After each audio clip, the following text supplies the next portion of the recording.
life value. Hey. Let me ask you a question. Who has a notebook? Hey, you got your notebooks ready? Oh, some of y'all do. Some of y'all do. You do. Praise the Lord. You know, if you take a seed, right? If you take a seed and you plant that seed, there's still a probability that nothing grows, right? And this is the thing, like if the ground is brittle and dry and cracked up and there's no nutrients in it, you might get something if you plant a seed in there. But if the ground is prepared and it's cultivated and it's filled with nutrients and it's dark and rich, right? Think about some dusty ground, the dust just hard concrete after no rain for a couple weeks. And then think about something that's been tended to, right? And you drop that seed in there, the potential could explode. The potential for that seed automatically explodes. And I'm standing at work yesterday, and I'm thinking about this. And I said to myself, when I get to church tomorrow, I wonder how many of the regulars, not guests, right? Not guests, not people who've been hit and miss, but how many people have been here asking me, that I've asked, bring a notebook to church. We'll have one, right? And I thought about that seed. I thought about that seed. And then I thought about the things that I've been teaching for the last few weeks. And for the last few weeks, this stuff has been really good for me, and I hope it's been good for you, right? But then I think, like some of you, even though it's good for you, the seeds that have been planted has been planted in dry, brittle ground. It doesn't have potential of explosion because you're not keeping what's being planted. You're not tending to, you're not cultivating what I'm giving to you. You can't go back and watch the videos anymore, right? I've been taking them down because I want you to be responsible. I want you to be responsible for what you get right now, right? And so now I'm taking the videos down in the middle of the night, and so you can't get it anymore. And it's like, what are you doing with the seeds that are being planted in you? And it led me, this is me yesterday at work, just thinking about you. And so it led me to Mark chapter 4. And it says, and he began again to teach by the seaside, and there was gathered unto him a great multitude, right? So there was a whole bunch of people. He's standing by the seashore, and there's a whole bunch of people close to him, and they're crowding the space, right? So he says, so that he entered into a ship and sat in the sea. He distanced himself from the crowd. He got away from the crowd, right? And as he got away from the crowd, he moved away to teach. All of a sudden, his perspective of the crowd probably completely changed. And with his perspective changing, probably led exactly to this parable of the sower, right? It says, and the whole multitude was by the sea on the land. And then it goes into, and he taught them many things by parables and said unto them in his doctrine. So this is what this leads to. He says, and he taught many of them in doctrines. He was teaching before he got to the parable of the sower. He was already teaching so many things.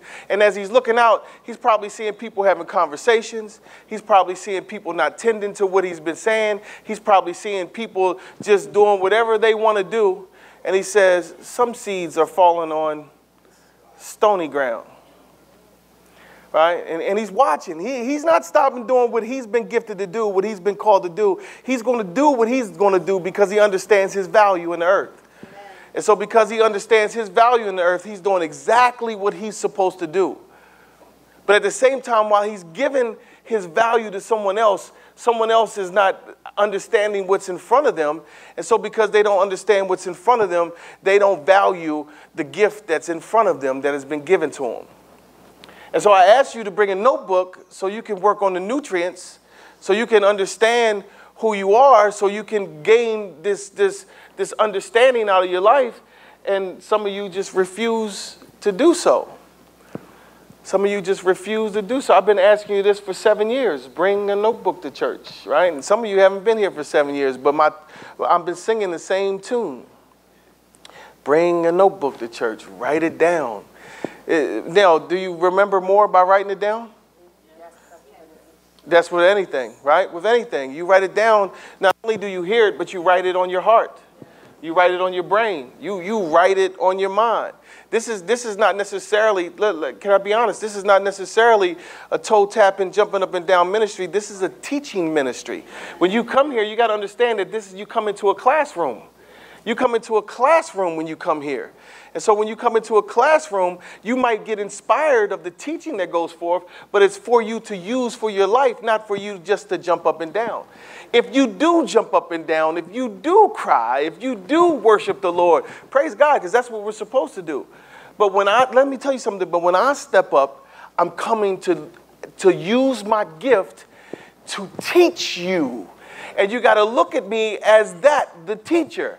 Because if you look at me as just the preacher, you missing my value.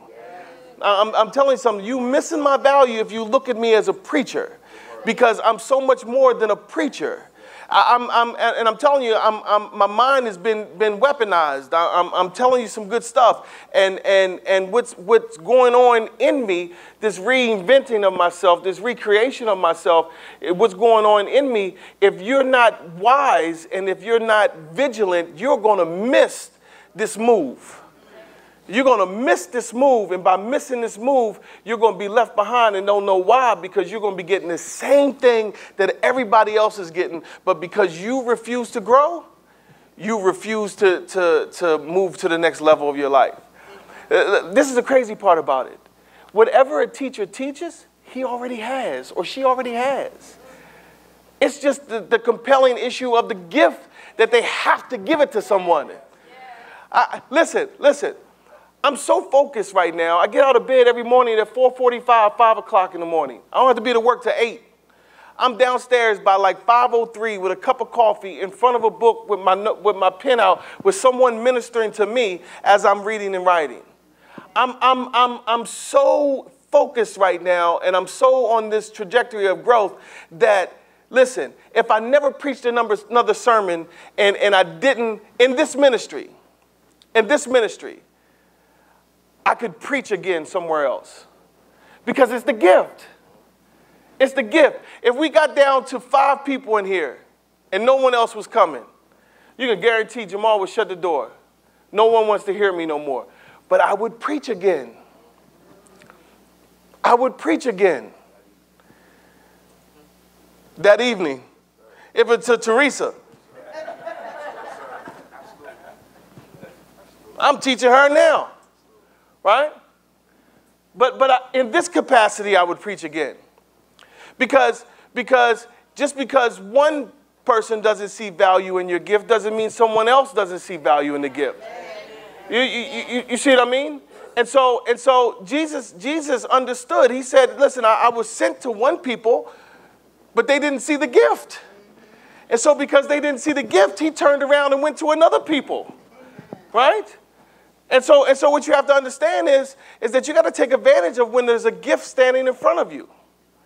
And I know I'm just a man, right? But if you call me pastor, you should probably follow my directions. Amen. You probably should follow my directions if you call me pastor. Don't let me just be a figurehead in your life, right? I'm not Jesus, but why call me pastor and not do what I say? Amen. Jesus said, why not call me Lord, Lord? And do what I say. Why call me pastor? If this stuff that I'm teaching you is not working for your life, why you keep showing up? It's just something fun to do. This is your club. This is your clubhouse. This is where you come. Like it's fun, right? Because there's so much more I could be doing. I could be sitting in my pastor's church this morning learning from my pastor. You see what I mean? And I'm not getting on you. I'm trying to stretch you. I'm trying to get the clutter out of your mind. That's all I've been doing for the last 4 weeks, is get the clutter out of your mind so you can find out exactly who you are. Last week I asked you to look at your neighbor and ask him, who are you? Right? And so it's important to find out exactly who you are. I put that on my Facebook page. You know, I like asking questions for some odd reason the last few weeks. Who are you? Where you want to go? What's the greatest part of your journey? And everybody wants to preach to me because I'm a pastor. Everything's always about Jesus and faith, right? But let me tell you something. If someone else would have put that question up, because check this out. I put a question up that really stretched you? How do you achieve your goals? Let me tell you something. All the pastors that responded did not respond with Jesus, but a few. They responded with real growth issues, how to really grow, step by step working on your goals. The pastors responded this way, but the people who are not pastors wanted to preach to me. They wanted to preach to me. And you got to understand that yes, we are Christians, but don't get stuck here. Let it be your label. Let it be who you are. But what God gifted you with is who you really, really are to be. And when he designed you with a specific gift. And because he designed you with a specific gift, that's what you're supposed to use for the kingdom. And that's what you're supposed to use for his glory. And that's how you raise your value. Because you can guarantee anyone that's sitting in this room, the world is not looking for us right now. Not one of us. No one's calling me and asking me to preach. You know what I get? This is the phone calls I get. I get phone calls for people to ask me to do their weddings and their funerals because they're not connected to a church. And because they can relate to me, they think that I'm the answer. I'm not the answer. I'm not the answer anymore.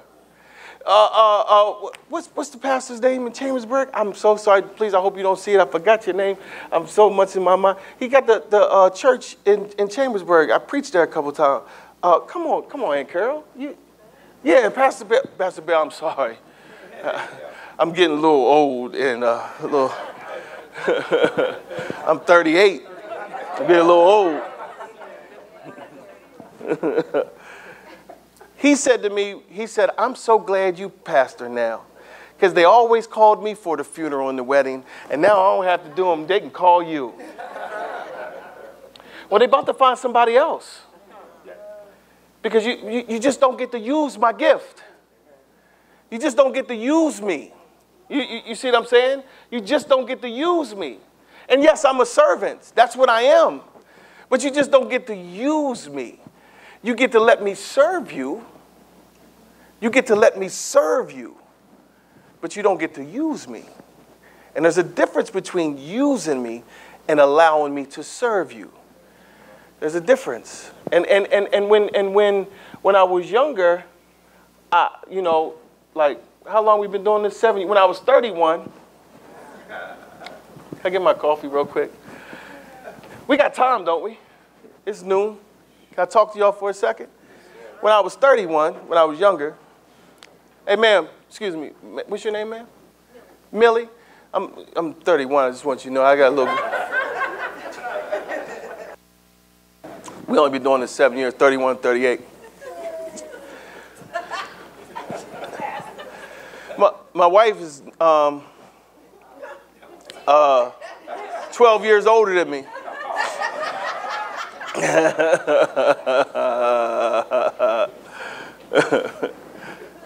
When I was younger, I thought being a servant meant that you get to use me, because my understanding of a servant was more like slavery than it was really servant, more like bellhop. You can give me a quarter and make me carry your bags. I don't get to carry your garbage. I want to help clean your garbage. I want to help serve you and get rid of it. I don't want to carry your burdens in your bags. I don't want to do that. I want to help you get rid of those things. You know what I mean? And so you got to put me in the right perspective. Because if you don't put me in the right perspective, you'll try to use me, and then you'll get frustrated when I don't let you use me. The majority of people that leave here is because they think they can use me, and then because Jamal does have some pride about himself. You know what I mean? And so when those people feel like they can't use me anymore or get over on me, they leave. That's why all these seats are empty. How do we get from a place where we can't fit enough people to now we down to this like this every week? Is because it can't be me when I'm growing. It can't be me. Miss Alice, you came when we were in the hotel. Am I a different pastor than I was when I was 30, 32? Huh? I wasn't even preaching when I was 32. I wasn't even going to church when I was 32. I was still on the block at 30. I was in jail at 32. But like, you know, it's like, what are you going to do? Like this morning, I was asking Teresa's questions, and I stumped her, and she got frustrated because she thought I was asking her. She thought that that there was a, no, not quizzing her, but she thought that there was a response that she should have. And so because she thought that there was a response that she should have, she got frustrated. Sometimes the things that I give you, when you don't have an answer to them, you just stop there. Or the things that I teach that stretch you, you just stop there because you took it as not meat and you took it as bones because it wasn't for you. But you can cool believe anything that comes out of this word is for you. It's for you. And when you don't know what to do with it, you leave it there because you don't know what to do with it instead of finding out what to do with it. I asked her this morning, what is your why? And I said, why do you get up every day? I said, take away the church, take away me, take away your job and your kids. What do you have left? What is your why? We wrap so much around variables. We wrap so much of our life around variables that we don't even know why we get up. And so she's quiet. And I said, did you verbally answer me, or is that your answer? Because I couldn't hear, right? And she said, I haven't answered you yet. I said, I know. Is that your answer? Because it's all right not to have a why, but now that it's in your awareness, now what you going to do with it? Because I can guarantee you, not too many of us in this room really know why we are here. And then that's why they're always running to pastors talking about, what's my purpose? No pastor ever told Jamal what his purpose was. I just served God and dug within myself and did what he just said, meditate and put Christ as the center of my life. And then all of a sudden, as I served God, things began to unlock. You know what I mean? There's some things in me right now that haven't been placed in my hand, but faith is the assurance, the confirmation, and the title deed of things we hope for. That means if I have faith attached to this why, even though the why is not present, the why is mine. So if you take my wife away, if you take my kids away, right? If you take my job away and you take this church away from me, most people would say, okay, he's destroyed now. But there's too much gold. See, this is what I'm saying. You got to have some value. You got to have some value because these are the things, listen, to the level of awareness that I lived at, these are the things that I acquired based on that level of awareness. People will define you based on where you're at and not where you're on your way to.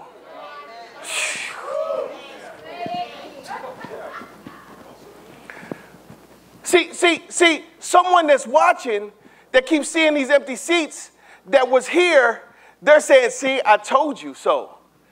I'm growing, the church is diminishing. That if I was not vigilant and I did not understand myself, I would base this as failure, and this is not failure, this is just character building inside of me. That, listen, that I preach harder, that I preach more, that I teach things that I'm learning now compared to me just coming in here saying Jesus wept and let y'all go home. Because let me tell you something, Jamal has so much love for himself that this is visually frustrating. But because I do love myself so much, and see, some people would say that I'm prideful. I am. Some people would say I'm arrogant. To a degree, I am, but it's more confident than arrogant. I just want to be truthful. You don't get to define me. Empty seats don't get to define me. Struggle doesn't get to define me. Failure doesn't get to define me. You see what I'm saying? These things don't get to define me. And we're so used to failure and problems and issues and the things that we went through to define us that we lose focus on the confirmation, the assurance, and the title deed. Faith is not faith. Faith is just this miniature little gimmick that we have on the shelf that we say we have because we don't want to go to hell. It's never something that has grabbed and produced life for us. And the reason why is because we look outside of our eyes instead of looking inside to ourselves.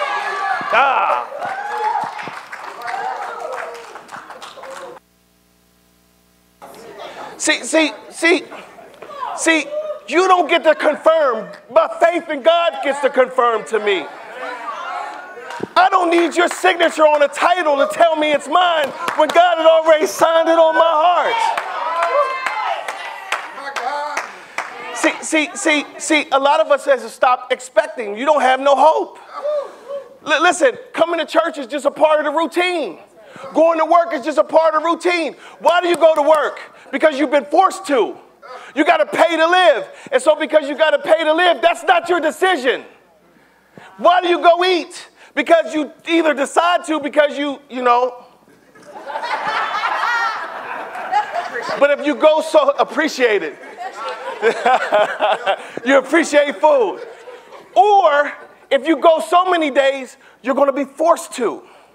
Why do you breathe? Because you're forced to.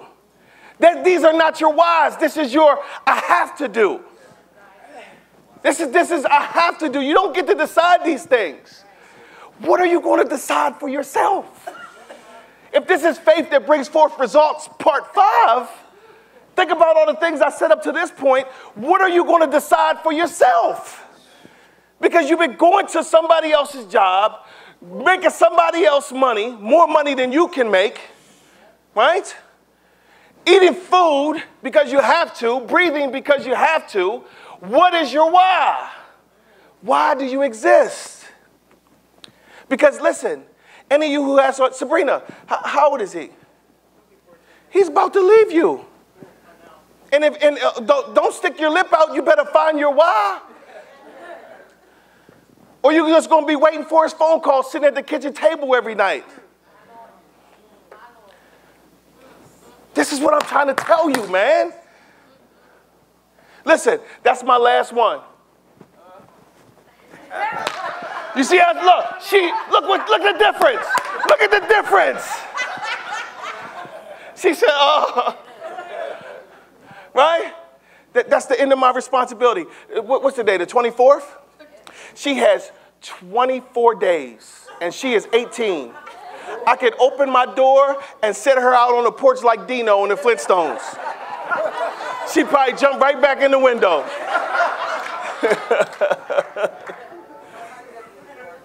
But in the meantime, guess what I'm doing? I'm creating my why. And listen to me, at 5 o'clock in the morning, there's nothing moving. My dog won't even get up. My dog won't even get up. I sit down at that table. I turn something on to let it feed me in my ears, right? And then I open up and I begin to create.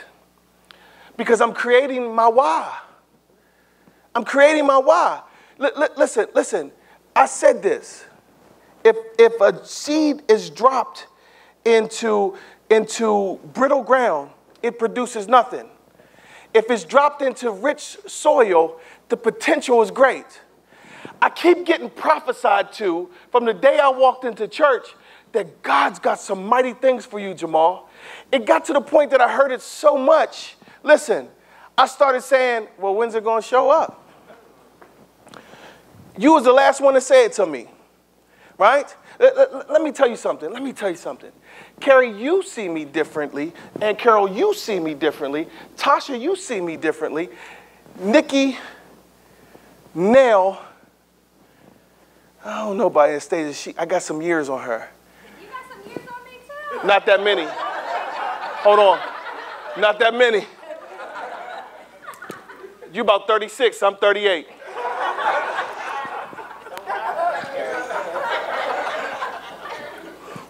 Oh, you want more? I want younger. Oh. Y'all see me differently than him. Y'all see me differently than him. And the reason why you see me differently than him, because you saw everything else. And a part of you still sees everything else. A part of you still sees everything else. He's never visually seen that. And if we think in pictures, there's something in your psyche that still sees everything else. He's never saw it. And so when he comes here, the reason why he comes here and has a twinkle in his eye and looks at me, because he's only saw one picture of me.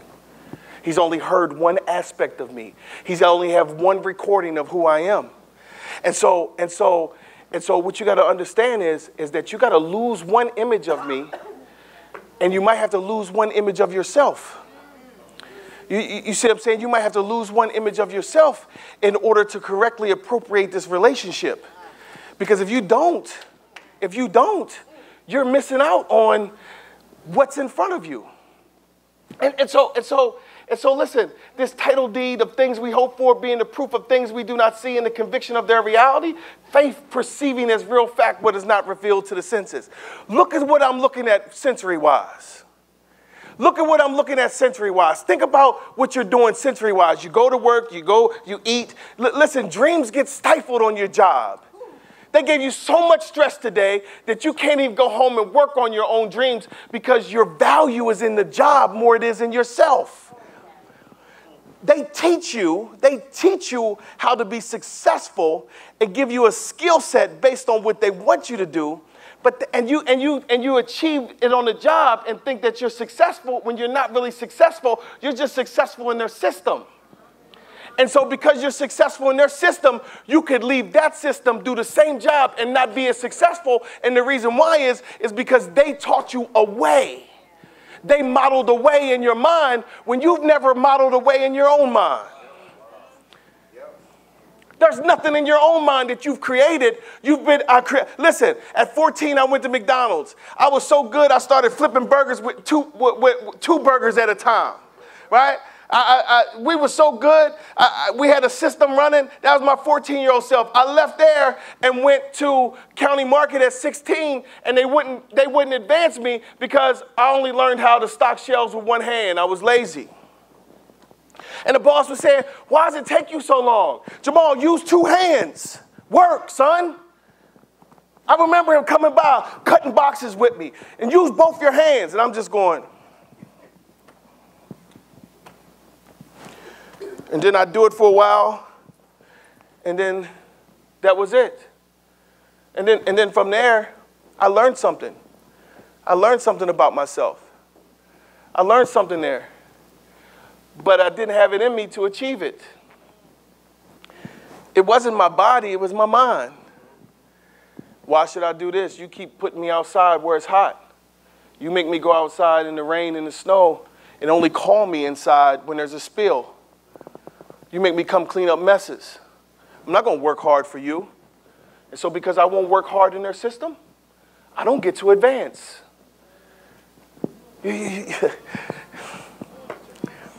But how do I bring so now I'm a man, and because I'm learning systems, what happened to my dream? What happened to our dreams? No one dreams more than these little babies. No one dreams, no one at 6 and 7 and 8, no one dreams harder than those kids. No one does. And so it's like faith perceiving as real fact what is not revealed to the senses. All of a sudden, our sensory mechanisms become our reality, and faith is never reality because our senses do this to faith. Our senses do this to faith, and we can't even see ourselves anymore because all we do is see, smell, touch, feel, and hear.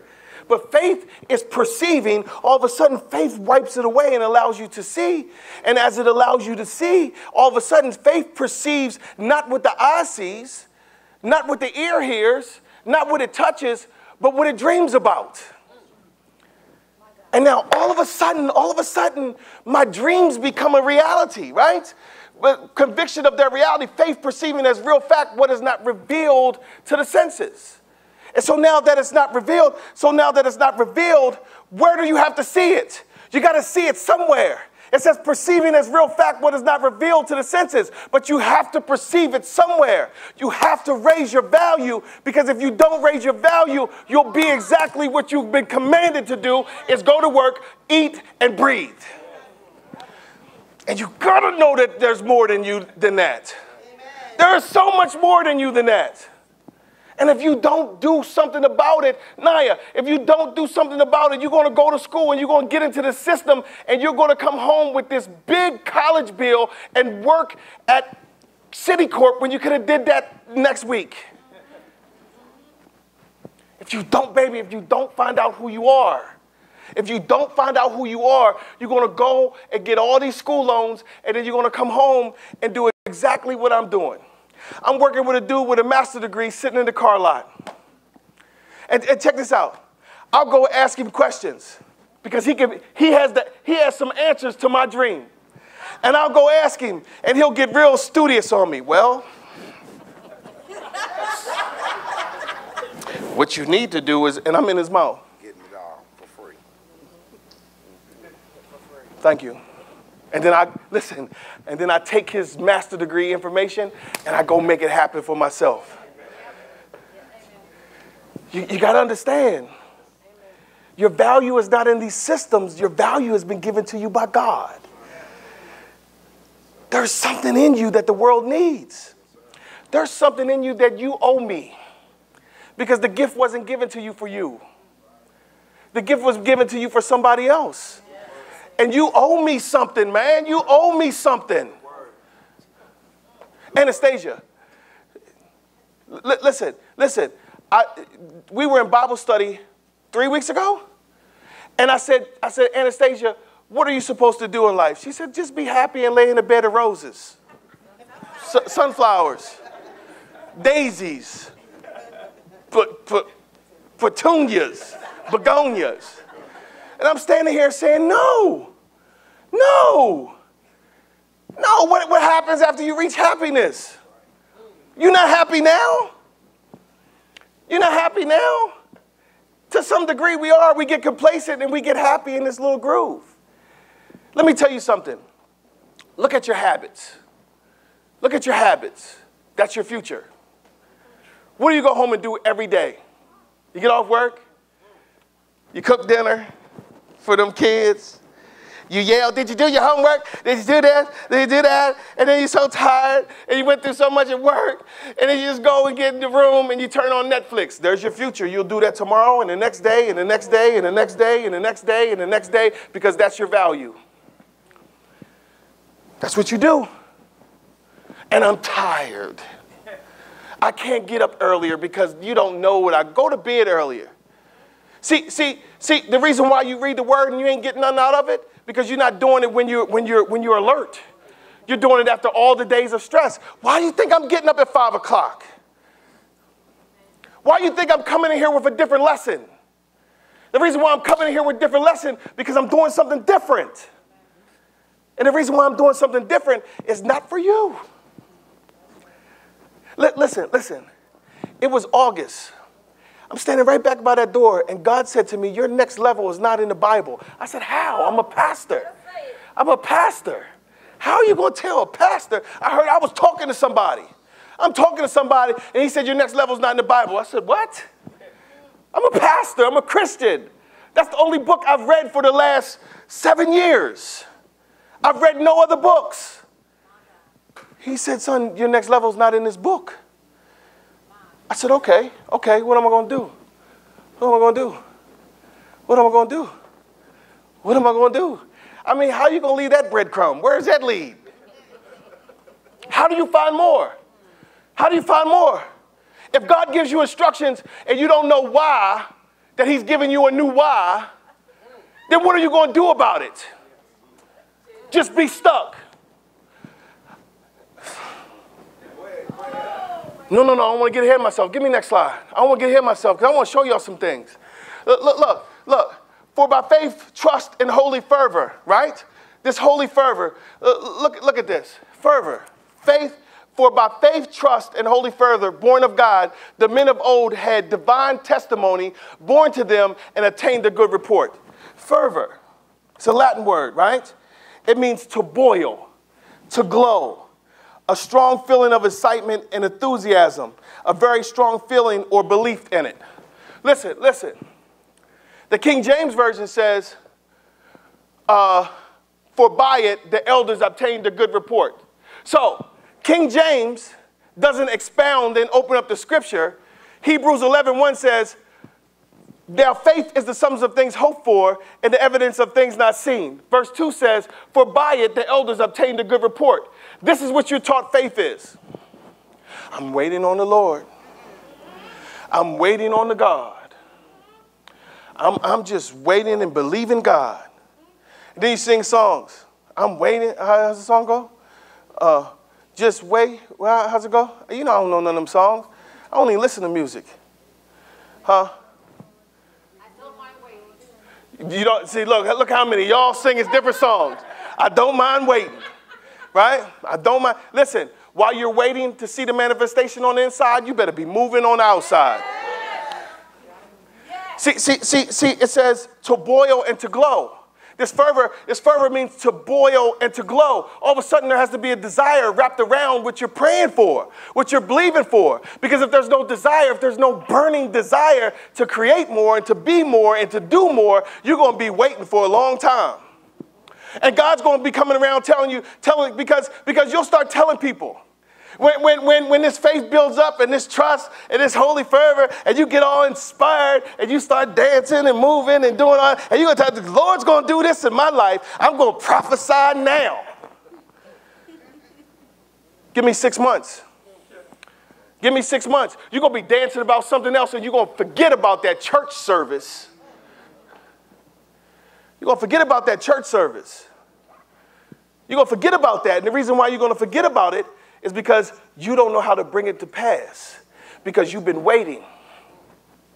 And some of us have been waiting for a long time, a very, very, very long time. And you forgot almost everything you have asked God. You have forgotten almost everything that you have asked God. You could be saved 1 year and you forgot what you've been asking God for 6 weeks ago. Last week, you didn't hold your image. Woo! Why is it so quiet in here? See, the men of old had divine testimony born to them and obtained a good report. Listen. They didn't say, one day I'm going to have. They didn't say, it's coming. They said, the Lord has done this in my life, and then they obtained. It was born of a testimony of old had divine testimony born to them, birthed to them, conceived to them, pressure and pain and labor to them. And then the good report. How many of y'all ladies went through 10 hours labor? Praise God, I'm a man. My hips don't got spread. I ain't got to lose no blood and water. I ain't got to do nothing. Thank you, mommy. Praise the Lord. Woo! Men, this is what you got to go through, though. This is what you got to go through.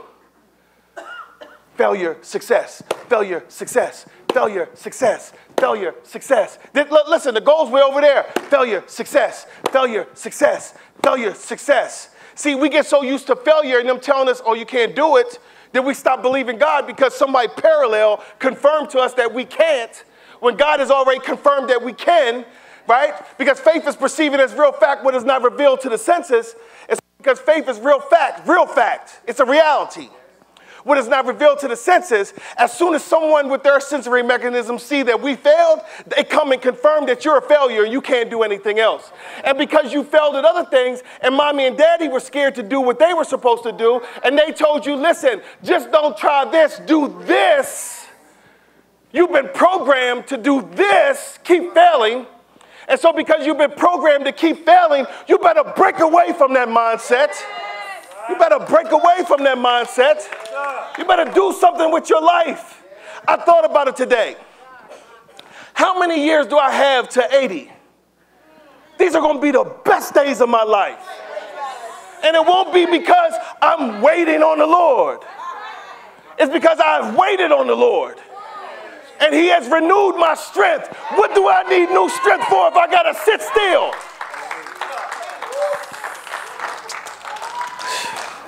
Come on, come on, come on, come on. Look. Come on. Look, I gave y'all this last week. These are my current results, right? This is my current results. This is where I'm at. I'm trying to get over to the corner of the stage. This is all I know. Y'all not gonna make me go hoarse this week. Y'all got the heat on? Why y'all? It is on. It is on. Well, I'm sorry, y'all not moving.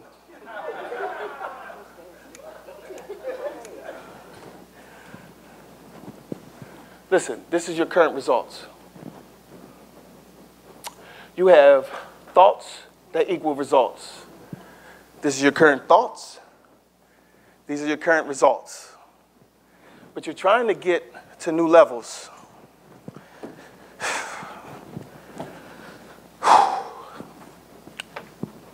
How you going to get here without new thoughts? To get new results?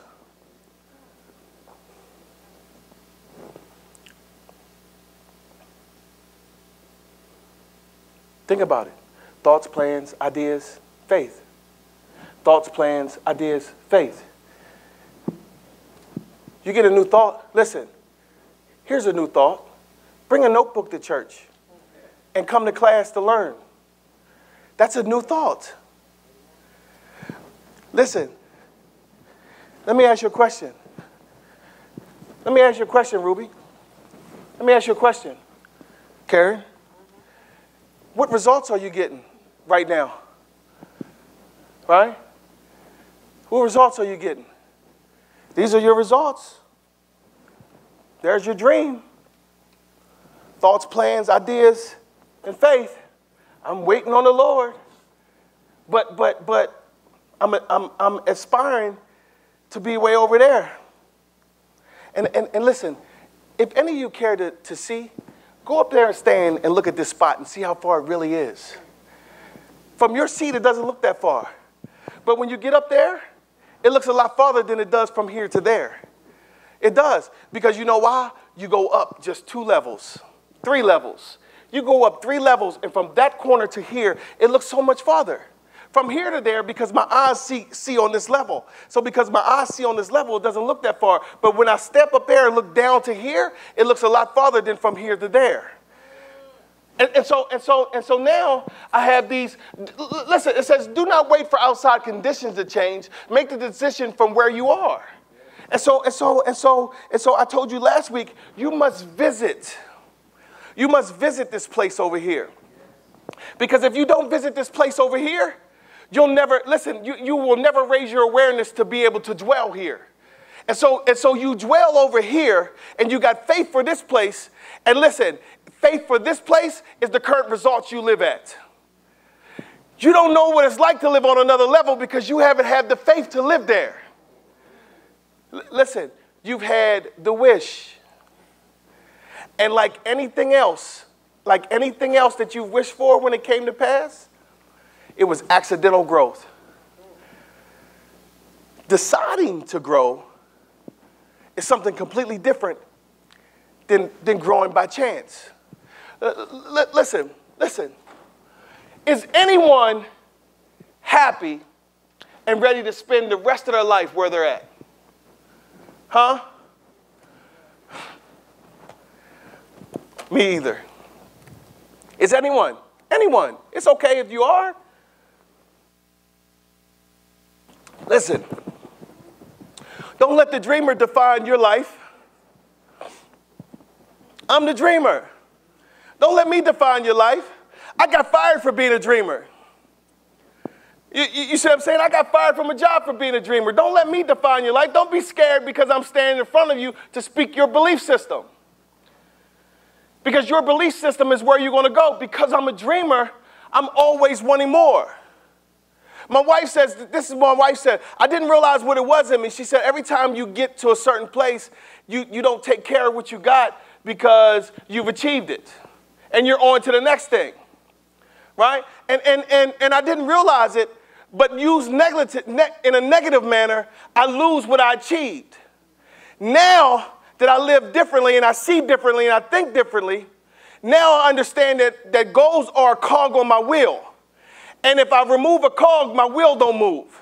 So whatever goal I achieve, that's just a part of where I'm going.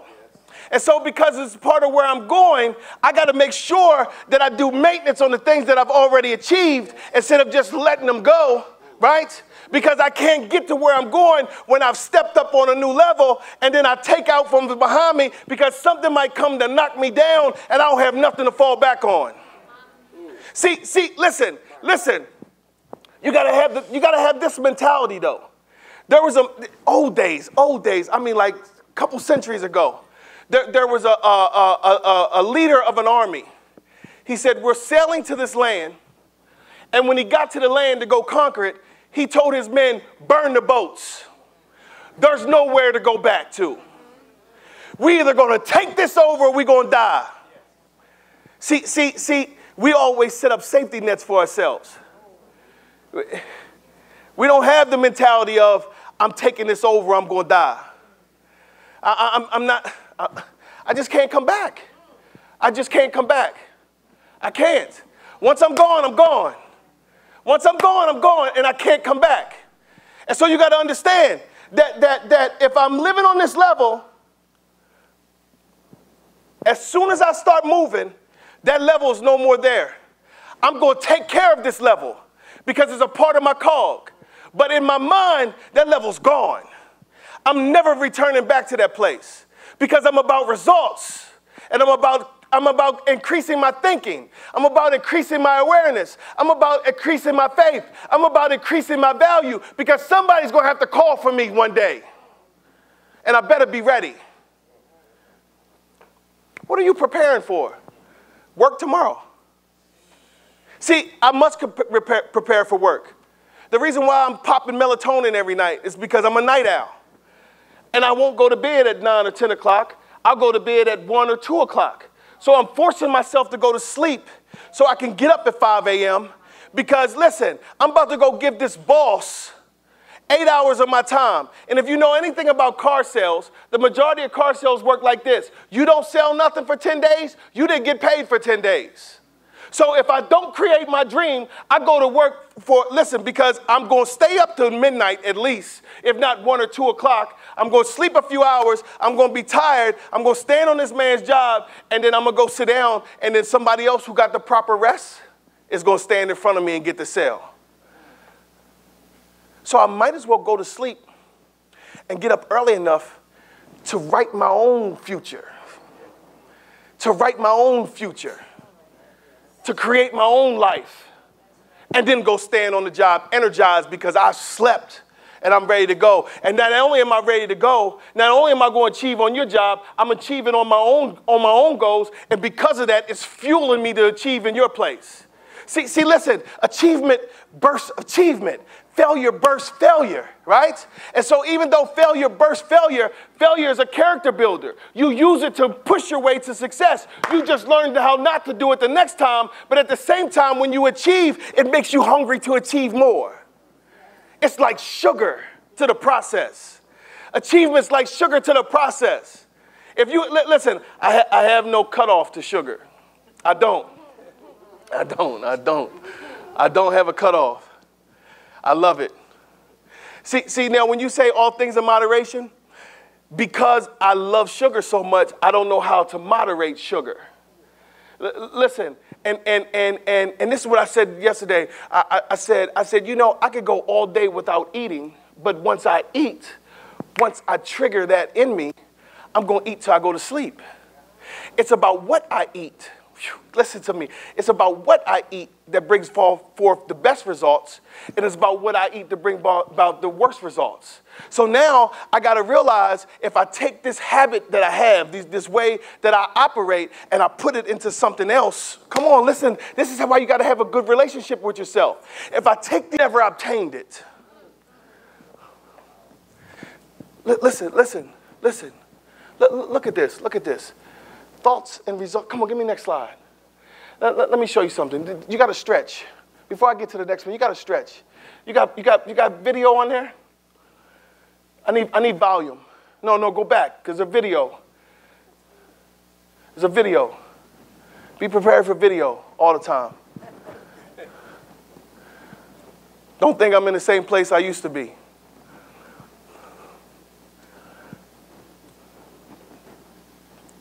Come on, Alex. Oh, you got all that plugging in to do. All right, look. Responding to stress. Pause it. Asia, where you at? Where's Asia? She's going to do her part and leave. Oh, so listen, he's talking about a snail, right? He's talking about a snail. The rabbi does it so more eloquent than I will do it. But he's talking about a snail, right? And the snail finds a shell, right? And he gets into a shell, and he begins to grow, right? And as he begins to grow, listen, he all of a sudden gets in a place where the shell doesn't fit him anymore. The shell's not going to change. The shell's not going to change. Your thinking's not going to change. It's not going to change. You got to break out of that shell and find another shell. If you don't find another shell, you confine your growth to that place. You can take a shark and put him in a fish tank and he grows this big. You put a shark in the ocean and it's unlimited growth. Come on, play it. I want to tell you about the Alex, stress put the camera right here. And how we have to look at stress, okay? And I think it's an important thing because many people have told me from my lectures it's the one thing they remember, okay? I was sitting in a dentist's office and looked at an article that said, how do lobsters grow? Well, I don't care how lobsters grow. But I was interested in it. And it points out that a lobster is a soft, mushy animal that lives inside of a rigid shell. That rigid shell does not expand. Well, how can the lobster grow? Well, as the lobster grows, that shell becomes very confining. Right? And the lobster feels itself under pressure and uncomfortable. It goes under a rock formation to protect itself from predatory fish, casts off the shell, and produces a new one. Well, eventually, that shell becomes very uncomfortable as it grows, right? Back under the rocks. Good. And the lobster repeats this numerous times. The stimulus for the lobster to be able to grow is that it feels uncomfortable. Right? Now, if lobsters had doctors, they would never grow. Because as soon as the lobster feels uncomfortable, goes to the doctor, gets a Valium, gets a Percocet, feels fine. Never gets off its shell. So I think that we have to realize that times of stress are also times that are signals for growth. And if we use adversity properly, we can grow through adversity. So now give me the next slide. So it's saying that you got to stretch yourself to the point of your capacity and then move from there. And listen, whenever you move from a place mentally, you're going to move to a place that's unknown. You're going to move to an unknown place. And when you move to an unknown place, listen, you're starting all over at ground zero. You come right, listen, you achieve a place, you hit a goal, and then you start right back at your current position. See, when you have a goal mindset, you get there and get stuck. That's as far as you want to go. The only way from there is down, right? And so now, if life is good, it's going to get better, and if you're at the top of your game mentally, your awareness has reached the top of your game. And if you have reached the top of your game mentally, where do you have to go? Down. And then life wouldn't be good anymore. So now you got to understand that in order for me to keep moving, I can't set goals. I got to set a life full of growth. And so listen to me. A tree that reaches its height continues to produce fruit. It continues to produce fruit. Because if it doesn't produce fruit, it eventually is worthless. And so you got to keep producing fruit. Even though you've reached the level of living, you got to produce fruit. What is your life producing? And so this is what happens. We get to a place and stop testing new areas. You got to lay a brick and then test it for support. You got to lay a new foundation that's higher, climb up to that place, and then test it. Because if you don't test it, you'll never become uncomfortable. When you go somewhere and you step on something that doesn't feel stable, if you walked into an abandoned building and you heard it cracking, if you wouldn't stop, you test it to see if it'll hold all that. Right? You test that thing. Listen. And a lot of times you don't put both feet on it, you jump from that place. Listen, not knowing if the next part of the floor is going to be able to hold you. Because if you got to get through to the other side, listen, most of us won't even test it. We'll look at it, hear it creak, and be like, nope, I'm not going. I'm not going. We refuse to test. And so because you won't lay one brick and test, you're missing out on your next levels. And so what happens, you got to raise your thought life, right? Because thoughts, plans, and ideas, listen, this is your belief system down here. This is God's belief system up here. Right? And so now God gives you a new belief system that attacks your old belief system. Your old belief system's telling you, no, mommy told you you were a failure. You can't do it. Just try it this way, baby, because she loves you so much. Last night, my granddaughter's at the house. She hates being away from her mother or she hates being in our house, one of the two.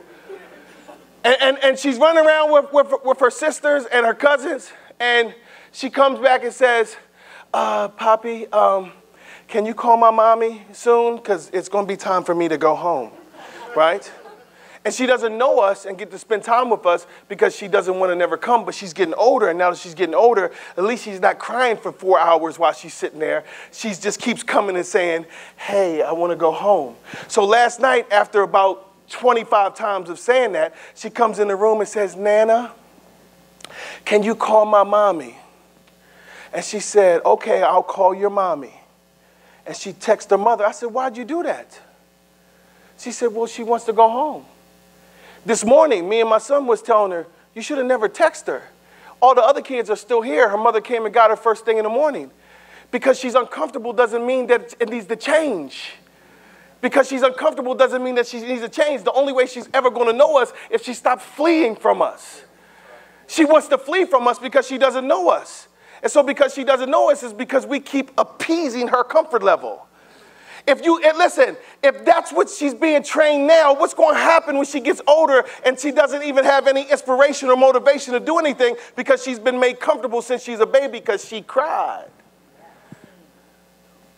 See, this is the crazy part.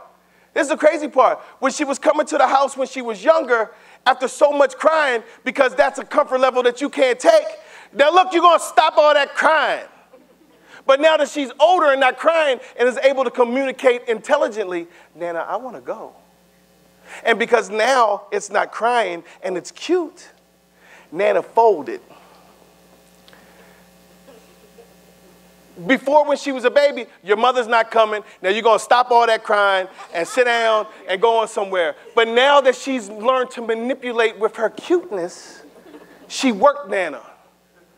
You see what I'm saying? Where I'm standing in the backdrop saying, no, let her become uncomfortable. Teach her now that she doesn't get her way. My son comes in the room. Daddy, can I get a couple dollars before you go to church? No. You need to go do X, Y, and Z, blah, blah, blah, blah, blah, right? So right before we walk out the door, he said, he puts the chair in. Hey, Daddy, you going to give me a couple dollars? I said, I already told you no. He said, well, you told me no and then told me to do all this stuff. I said, that's what you should do anyway.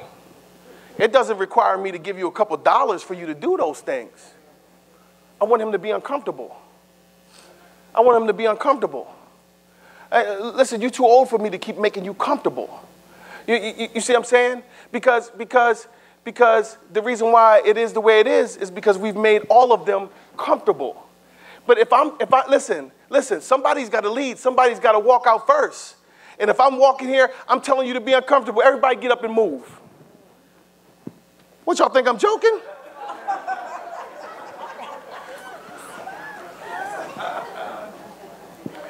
No, I just want you to see something. I want to see how far you go. It's good.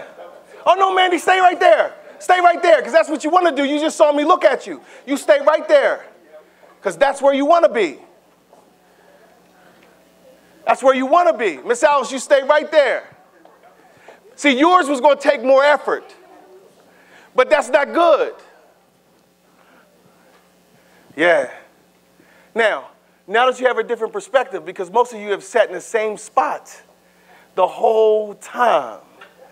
Mandy, just because you up 2 rows don't mean you ain't in the back behind everybody. No, shh. Don't defend yourself.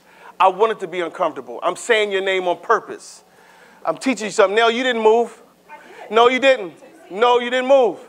You didn't move. You're in the same area, in the same comfort zone. Good job, Noodles. I did. I did say move. Don't defend yourself. Miss Alice didn't move. Who didn't move? Who else didn't move? Donis didn't move. Donis didn't move at all. You see what I'm saying? This is what I'm saying. This is what I'm saying. This is just an illustration. It's just an illustration. But you got to be willing that if this lesson is of any value, that when the teacher comes, you take the instructions of the teacher.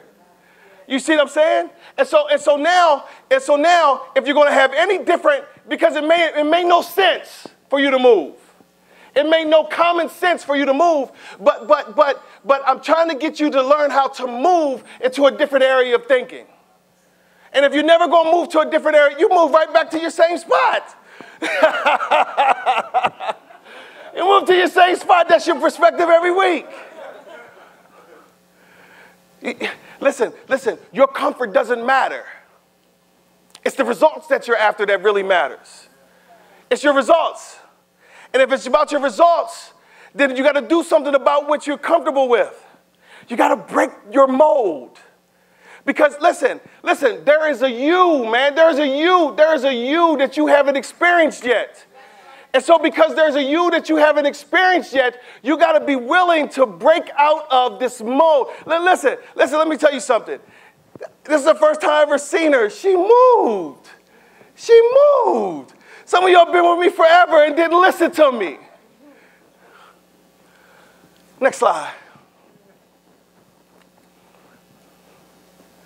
Look, I ain't stopping until I'm done. Y'all can leave if you want. I'll preach by myself. Genesis 12:1. It says, now in Haran, the Lord said to Abram, go for yourself, for your own advantage, away from your country, away from your relatives, away from your father's house, to a land that I will show you. He said, get away from that stinking thinking that has shaped your mind. You got to break away. You got to break away from what you've been shaped with. Listen. Our parents loved us dearly. They did. But they shaped our mind. And so because they shaped our mind, you got to, listen. Who grew up here? I don't know what y'all did where y'all grew up. We played Relivio. We played hot cold butterbean. Oh, you said the same thing? Oh, Neil, you said the same thing I said. We played hot cold butterbean, kicked the can. We caught fireflies. We ate honeysuckles, right? We sat on the green thing in Bethel Gardens. We raced. Come on in, Carol. Come on, we sat on the green thing, right? That's what we did. We don't know what they are. It was the green thing. You know them green boxes be all of that? We called it the green thing, huh? In Bethel Gardens, it was the green thing. That's what we did. But when we went home and went behind those doors, our minds were being shaped. The environment shaping one thing, behind the door shaping one thing. Look, we came back out to the same places, to the park, sand castles, up in the alley, lifting up rocks and catching. Rodney Yarbrough used to catch salamanders and pull the legs off of them. Oh, he was destructive. He was destructive. He pulled the legs off of them. But these things were shaping our minds, right? But when we went home, our minds were being shaped too. So now, as we keep coming back together and the environment's changing, Hagerstown's changing, we're growing up and we're starting to see different things. You can cool believe that some of us conform to an environment because our homes had conformed to the environment. Some of us didn't conform to the environment because we were scared of what the environment produced, right? Even though the environment was in our home. Some of us never conformed to the environment because the house wasn't conformed to the environment. But even though we came back to the little pot and played together, we still went home to a different mindset. God told Abraham, get away for your own advantage, get away from that country, get away from your relatives, and get away from your father's house. Get away from that mindset. You got to go because that thing has been shaping you all your life, and you're still programmed with what they did.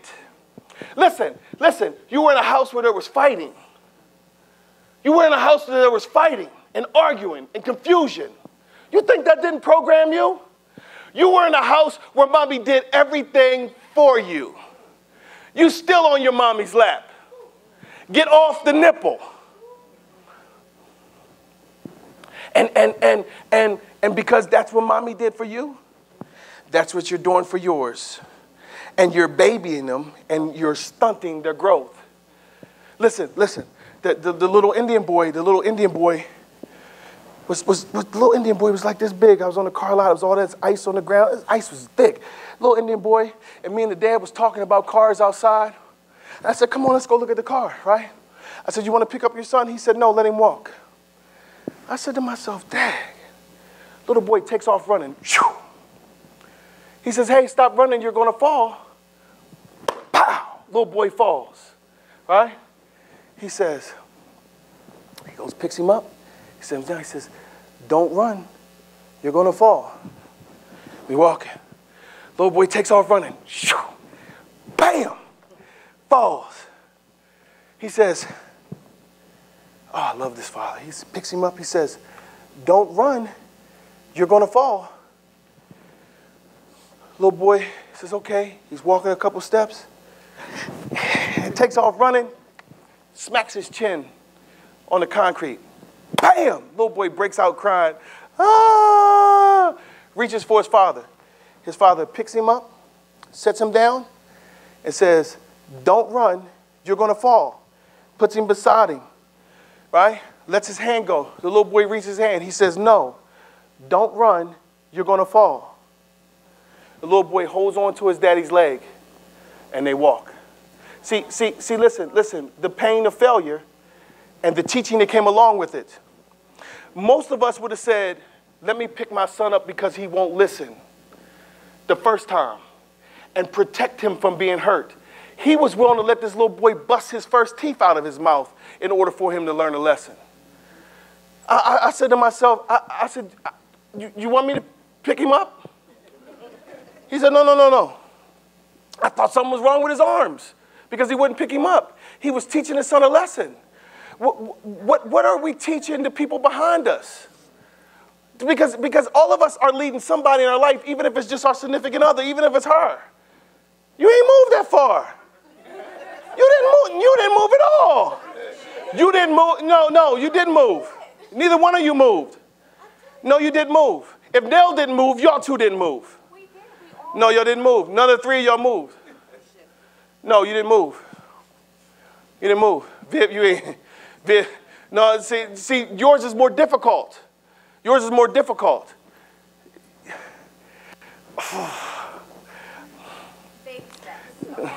You ain't take a step.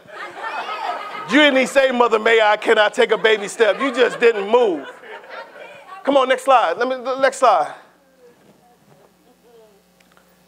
The reason why we never start is not physical, it's mental. We are weak mentally. We become satisfied with normal, especially if we get trapped in the middle. The middle means that you stopped unless your parents passed something off to you. We climb to the middle. If you are producing what your parents produce, then you never broke free from mommy and daddy's mentality and their perception. Listen, if mommy and daddy taught you how to live on a poverty level, and that's where you live, and if that's where they lived and that's what you live in, it's not that you don't have a value above that. That's just what you've been taught, and you have never broke free from what they taught you. If they taught you how to live in the middle class, you've never broke free from that because that's what they taught you. If you've broke free from poverty and reached the middle class, you've been satisfied because you've produced more than mommy and daddy. Even though you have the ability to go higher because it shows that you broke free, you haven't broke free to a higher level because you're satisfied with your comparison to what you were grown up with. You're satisfied with the comparison. And so because you're satisfied with the comparison, you refuse to move. And you got to not be satisfied with the comparison. You got to be satisfied with what your value says about you. Come on, next slide. I'm almost done. I got so much more, but I'm going to let y'all go. Next slide. Oh, that's it. No, I'm sorry. Verse 2. He says, look what he says. He said, come on, Alex, go back. He says, and I will make you a great nation, and I will bless you with abundant increase of favors and make your name famous and distinguished, and you will be a blessing dispensing goods to others. See, when I talk about success, I'm not talking about leaving these values and principles that we learn here. I'm talking about being able to help somebody on a higher level. If you can't even help yourself, how can you do what God says to do? God tells us to help others. God tells us to minister to others. God always tells us to prepare to give to others, but we can't even prepare ourselves because we need someone to give to us, because someone that we see of greater value, we need them to supply us. And the reason why we need them to supply us because we haven't raised our own value. We haven't raised our own value. And Tuesday night in Bible study, I said, how do you achieve more? Everybody in the room was talking about cutting away. I need to downsize. I need to cut away, which is cool. But what about adding to you? What about taking the money that you downsize with or save and use that to promote your own value? Teach yourself new things. You see what I'm saying? It's like we just want to hoard the resources, but there's more resources if you just use the resources inside instead of just looking at them sitting in the bank outside. And listen, I'm not telling you to use all your money and just spend it on yourself. What I'm telling you to do is invest in yourself, because if you don't invest in you, no one else will. No one is looking for us. And if no one's looking for us, who's going to invest in you? You must invest in yourself and make yourself worthy. You must make yourself worthy in order for somebody to come along and say, you're of some value to me here. Matter of fact, you might not even be of value to me. You might be of value to the world. Here, I want to give you something. And see, if that happens, you read stuff, and I will make you a great nation, and I will bless you with abundant increase in favors and make your name famous, distinguished, and you will be a blessing dispensing goods to others. Who really feels like that? You feel like that? Okay. I don't. I'll be honest with you. Listen, let me tell you something. I will make you a great nation, and I will bless you with abundant increase of favors. Listen, I'm going to be honest with you. Until the level I lived on, this was my abundance. I was so satisfied with where I achieved in life. From being a drug dealer, from being a 3-time felon, this was abundance. Okay, I've done this. Not that I'm going to ever leave pastor, and I'm going to do this for the rest of my life. But I've done this. Now what? Because I can grow old here. I could grow old right here. And listen, I'll be standing in the same spot, and none of you will be here. Not one of you, but her. And maybe y'all too. And no, you're going to leave. No, listen, I know how you think. You'd come to us crying, saying, I got to go. You'd come to me crying, saying, Pastor, I got to go. You're a nomad. Yeah, she's gypsy. You and Antoine are nomads.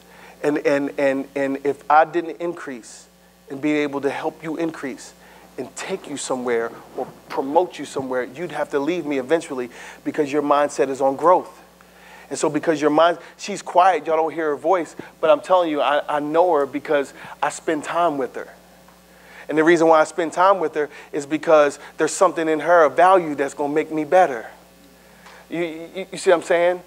The reason why I'm in your inbox is because I saw potential, right? There's no way you're 26 years old and no one's bringing you here.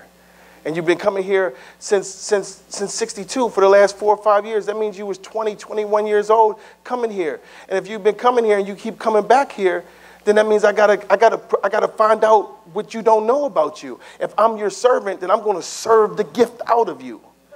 You see what I'm saying? I'm going to serve the gift out of you. Because regardless if you ever stay with me, you can always look back and say, Pastor spoke something to me. See, let me tell you something about you, little girl. Your little quiet self. There's a lion in there. There is a lion in there. And she is roaring, and I know it. I can see the twinkle in your eye. And one day, you're going to have a voice where you're uncomfortable to speak your voice. And when you do that, everyone in the world is going to listen to you. Everyone in the world is going to listen to you. But you got to be uncomfortable and speak where it's uncomfortable, because I know you're not that quiet around your friends. I know you laugh and play and joke.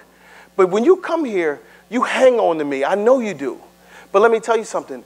When you get uncomfortable and speak where it's uncomfortable, When you speak where it's uncomfortable, I guarantee you, everything that God put in you is going to explode out into the world. And don't stop talking. Don't you ever stop talking. Don't you ever stop talking. Don't get old like us and never talked and released what God had placed in you. You hear me?